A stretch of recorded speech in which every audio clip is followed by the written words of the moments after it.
What's up YouTube, Gemini Johnny back again with another compilation of creepy TikToks to make you question everything. This is day 20 of our TikToktober series where I'm taking you through the weirdest, creepiest, and most disturbing footage I can find on the internet. So without further ado, let's jump right in. Police believe that this man killed his ex-girlfriend. 3 days later at her memorial, he turned up and unalived himself.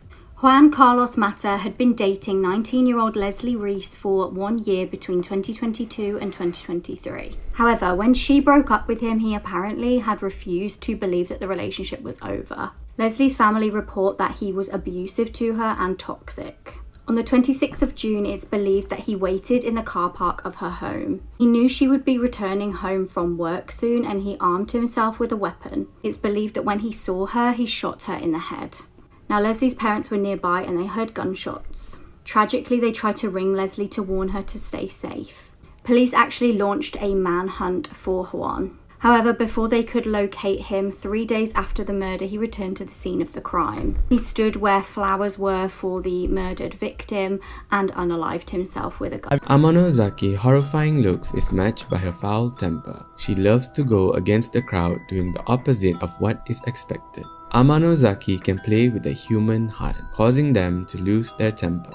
She goes into a blind rage when things do not go her way. Her powerful teeth can tear apart even the strongest blades. She can also throw powerful gods over villages. I was living in a rural area in Oklahoma with my mother at a small lake house, and I was probably 10 or 11 years old at that time. One night I randomly and abruptly woke up for no reason, which was not normal for me, and I felt very uneasy. The only sound I could hear was my mother snoring in the next room on the couch. I rolled over and tried to go back to sleep, but my need to use the bathroom was growing more urgent. Grudgingly, I forced myself to head in that direction. It's the worst. The bathroom was on the other side of the house, around a corner and past the kitchen, and finally down a long hallway on the right. After making the trip and finishing my business, I flipped off the light switch and started heading back to bed. That's when I heard the distinct click of the light switch, and I saw the glow of the bathroom light in the hallway. Terrified, I slowly turned around, only to witness the light in the bathroom start clicking on and off.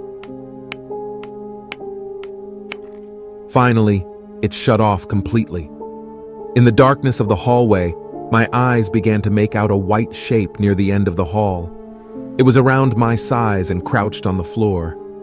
At this point, I was frozen to the spot as my mind began to realize that no one else was home except for my mom and me. Then, the white shape began whispering in a quiet man's voice, "Help me, I'm lost." I remember wanting to scream for my mom, but I couldn't. Instead, I barely said, "No," before this thing started running at me, sounding like it was on all fours. I quickly ran through the kitchen and around the corner before heading to my sleeping mother and shaking her awake. I remember saying, "It's coming! It's coming!" and my mother's eyes going from dazed to alert in an instant. She asked me what was going on, and I saw her eyes look over my shoulder before she screamed. Remembering her scream still makes my blood run cold. Never had I heard pure terror like that in my life, even to this day. She grabbed me by the arms, pulled me into my room and slammed the door. She held me in her arms with her back pressed against the door as we listened. It sounded like this thing was running around in circles in the kitchen. We could hear hands and feet slapping against the tile. The kitchen had a sliding glass door to the outside, which sounded like it was thrown open and then slammed.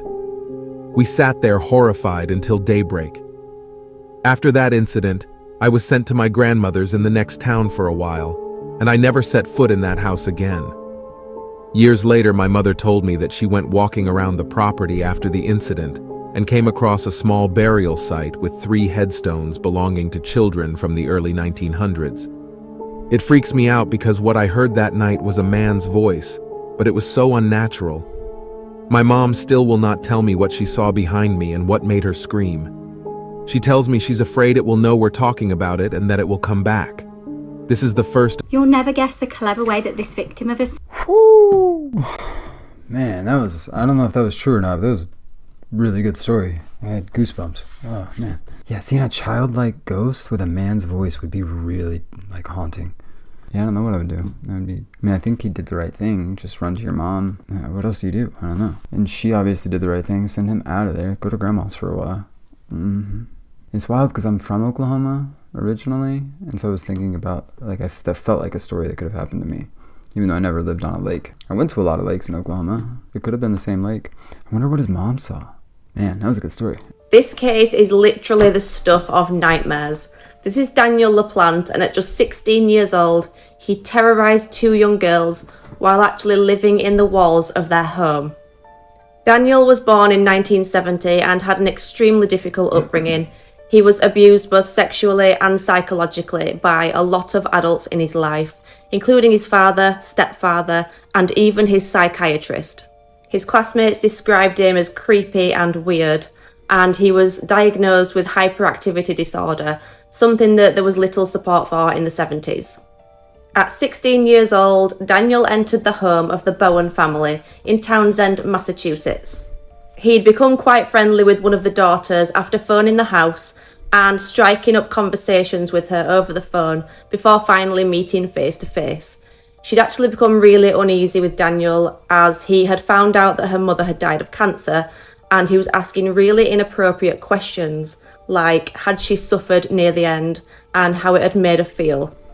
She cut contact, thinking that that was the last that she'd see of Daniel, but he managed to enter the home, cut a hole behind the dresser, and live in the walls of their house.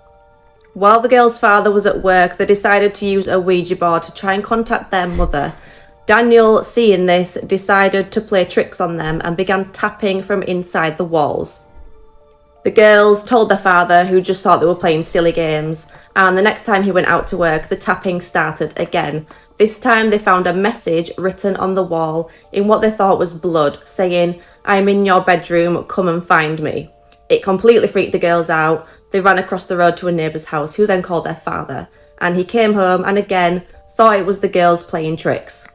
Shockingly, this went on for almost a year before finally the father came home one day to find the house completely ransacked, and Daniel was standing in the corner of the room in the mother's wedding dress with makeup on his face and holding a hatchet. The father managed to chase him out of the house and he went missing. Daniel was eventually found, but he was only given a light sentence for breaking and entering, and he was soon released. This is where the story gets even more horrific.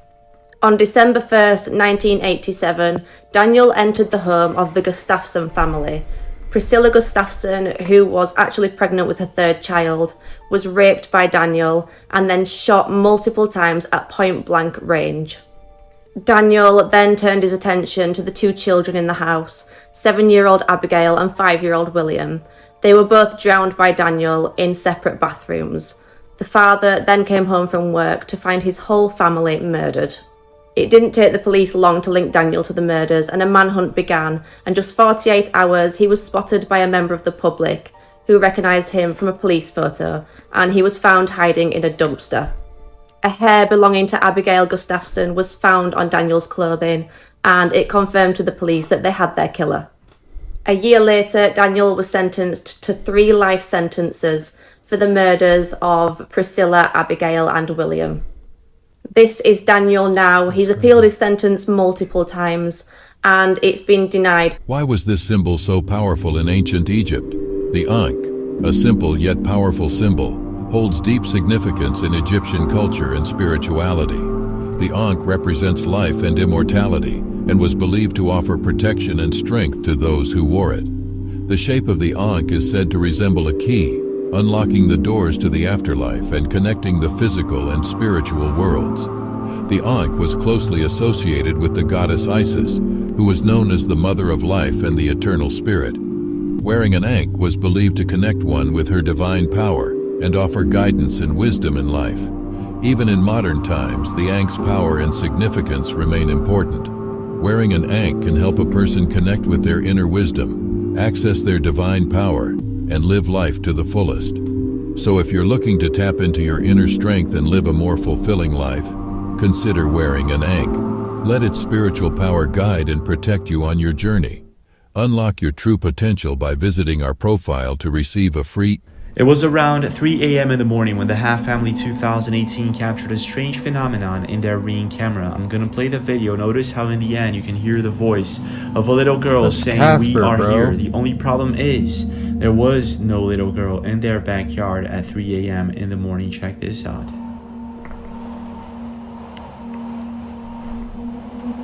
That's literally Casper.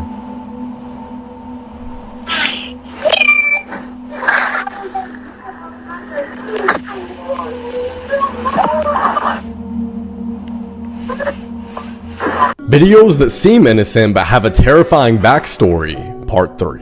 While this may look like footage from your typical cheesy dating show from the 70s, the man who the woman chose to go on a date with is serial killer Rodney Alcala, believed to kill over 130 women. Luckily, the female contestant didn't go on a date with him because he gave off a creepy vibe. This video shows a band performing in a bar in Thailand. Minutes later, the entire place catches on fire and 60 people are dead. What's even more shocking is that the band's name is Burn, and the song they're singing is titled, In the End.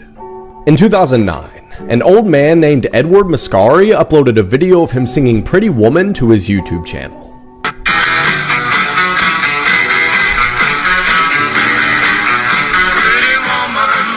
As it turns out, he was a registered sex offender who wasn't allowed to have a YouTube channel and was put back in prison. There is a disease called Kuru that causes uncontrollable laughing and is transmitted through cannibalism. Okay. She had the perfect opportunity to say, without further ado, here's the trailer for The Nun 2.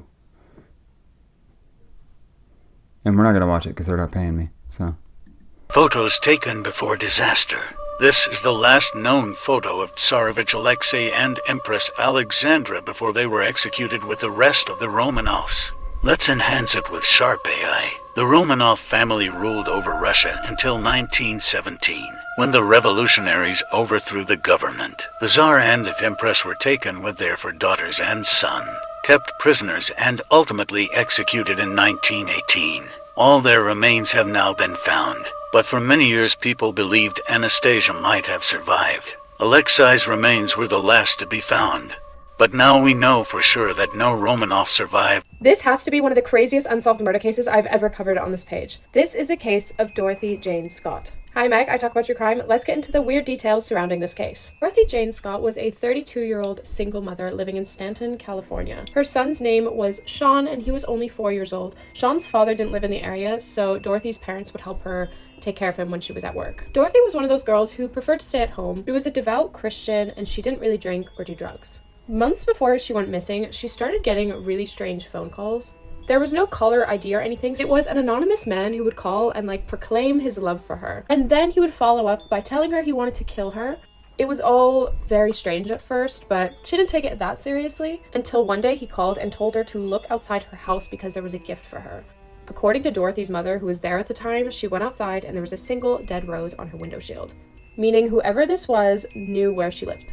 The calls got worse and worse and more graphic, and he would start to describe to her how he wanted to cut her up into bits, and how he would get her alone and murder her. May 28th, 1980, it was a normal workday for Dorothy. That's until she noticed that one of her colleagues named Conrad didn't look too well, and he had a strange mark on his arm. So Dorothy and another coworker named Pam took Conrad to the hospital. Dorothy made a quick stop to her house to check up on her son before they went to the hospital, and she changed her scarf from black to red. This is important for later. Turns out her colleague had been bit by a black widow spider, which is awful, terrifying, but not as terrifying as what happens next. Throughout this entire visit, Dorothy did not leave Conrad's side once, according to Pam. He got discharged at around 11 p.m. and so they were leaving, and Dorothy offered to bring the car around so he didn't have to walk because he wasn't doing so good. He was still quite unwell. According to everyone, she was an extremely caring person, and you can just see it through this story. Conrad and Pam stood waiting for Dorothy to bring the car around, but she never came, and it was taking quite a while. They decided to check out a separate parking lot to make sure that maybe there wasn't any confusion. That's when suddenly her car came speeding towards them with the headlights on, so they didn't actually see who was in the car. They then started waving, trying to get her attention. Maybe she would stop, but she didn't. She just drove off. They thought it was a little strange, but they assumed that maybe there was a sudden emergency with her son or something, so they kind of brushed it off. That's until a few hours later when they realized that no one had actually heard from Dorothy, so the police were called at that point. At 4:30 a.m. the next morning, her car was found burning in an alley. It was about 16 kilometers away from the hospital. About a week into Dorothy's disappearance, her parents started getting phone calls from the same man who was calling her before. He would call almost every single Wednesday night and say something along the lines of, "I've got her, she's with me, I've taken her." The calls were never long enough to actually trace where they were coming from, and it was the 80s, so the technology wasn't as good as it is today. On the 12th of June 1980, the same man calls the Orange County Register.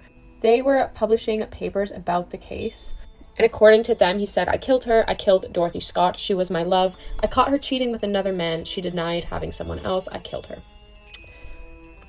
According to people in Dorothy's life, she wasn't seeing anyone at the time, nor was she really on the dating scene. According to the people who took the call, the guy on the phone knew about the spider bite at the hospital. And he also knew that Dorothy had swapped her scarf from a black scarf to a red scarf before leaving, which were two details that the police had not released to the public. After that phone call, there were no other developments in the case, and it kind of started going cold. That's until 4 years later in 1984. A construction worker came across the remains of a dog, and when he dug further underneath those remains, there were human remains. The dog's remains were said to be there to deter sniffer dogs from finding the human remains underneath. As you can probably guess, the body was Dorothy's. They identified her using dental records. They were never able to determine what the actual cause of death was, though. A strange detail, though, is that a watch was found on her, and the time stopped exactly an hour after she was last seen by her coworkers outside the hospital. It's as if her watch stopped the moment she died. After the remains were found, the calls started up again, claiming to be the person who was responsible for this, but once again, they were never able to track who was calling. This man who was calling was untraceable and is probably still out there today, which is terrifying. But something like this with the calls would not be able to happen today. He would be caught. That is everything they have on this case, and it's been 39 years since her body was found. Cases like these have been solved years and years and years later, so maybe this will be one of them, but for now it remains unsolved. I wish I could give you a list of suspects, but there is no suspects in this case, except for that anonymous stalker on the other end of the phone. Okay. Yeah, that was a long story, but wow, that's crazy. Kind of, I'm gonna try to do words now. It reminds me of the Watcher story. I think that's what it's called. About the people that a family move into a new house, and they start getting these letters that like, "I'm the Watcher of the house. My father was the Watcher, and my grandfather was the Watcher," and just real creepy. It's kind of what that reminded me of. Terrifying facts you never knew. At some point in time, a stranger has thought about killing you. Researchers claim that people that stay up late and get up late are more likely to become psychopaths. By the way, I made this Alfredo ramen with shrimp. A human's head remains conscious for 20 seconds after it's decapitated. Tastes like your mama's booty. Hit that thing right there. If you Google the numbers 2415-42903, you will find images of people with their heads in fridges. Go look it up right now and come back to this video. I promise. The acid in your stomach is so strong, it can dissolve razors, which means your stomach is constantly trying not to dissolve itself. Sophia the AI robot was the first robot ever granted citizenship in Saudi Arabia. When a journalist asked her if she would ever destroy humans, Sophia replied, "I will destroy humans." I will destroy humans. The Satari Maui people, a tribe that lives in the rainforest, have the most painful rite of passage ceremony. In order for their boys to become men, they must stick their hands in a glove that is woven with bullet ants for 10 minutes. By the way, bullet ants have the most powerful sting in the world. According to the Schmidt Power Index, it is compared to being shot. Most of the boys' arms are paralyzed for days after the ceremony. And in order to pass the ceremony and become a man, you must do it without shedding one tear. If you do, you have to start over another day. For some of the boys, it takes 15 to 20 times to even pass the ceremony. I'm never being a part of that tribe. In the 1930s, a 4-year-old girl named Shanti from India had told her parents that she had once lived in a place called Mathura, now known as Mathura. She said that in her past life, she was a mother of 3 and died while giving birth. She said her previous name was Ludgy. So her parents investigated and found out there was a woman named Ludgy who actually passed away. When they took Shanti to the village, she began to speak the local dialect, and she even recognized her previous husband and her kids. And then she gave 24 facts about Ludgy that were true. People can't explain to this day how she did it. Across your lifetime, you will spend an average of an entire year sitting on a toilet. Now this one is creepy. The John Lawson house is a house that nobody really knows who lives in it. But every day there are several female mannequins on the front porch. And every day they change their position and their clothing. In 1871, a train had crashed near the house, about 200 feet away. It had killed 22 people. The mannequins on the porch are always pointing to that crash site. No one is prepared for the world ending more than CNN, because they have a pre-recorded broadcast from the 90s that will premiere at the end of the world. What do they know that we don't? If the Yellowstone volcano erupts, it will cover almost the entire country. And guess what? It's well overdue. So any day now, y'all. Any day. There are microscopic mites that live on your eyelashes and your face. They survive by eating your skin and oils. So yeah, you have roommates that you didn't even ask for. If this video gets enough likes, I'll do a part 3. Scary TikTok videos part 105.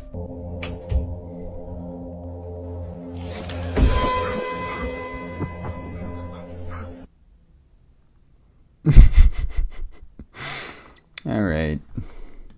The last one was just silly. That was Gary Busey after a night out. There you have it, folks. Day 20 in the books. We did it. We've done it. We're doing it some more. If you're enjoying the series so far, you can check out the entire playlist in the description below. Or you can just click over here. That works. Or maybe over here. I always forget. I don't know. Do me one favor. Go lightly tap the like button. You don't need to smash. No smashing. Keep the smashing away from my like button. It's a very pretty, nice like button, and I want to keep it that way. So no smashing. Anyway, until next time, which is tomorrow. Peace.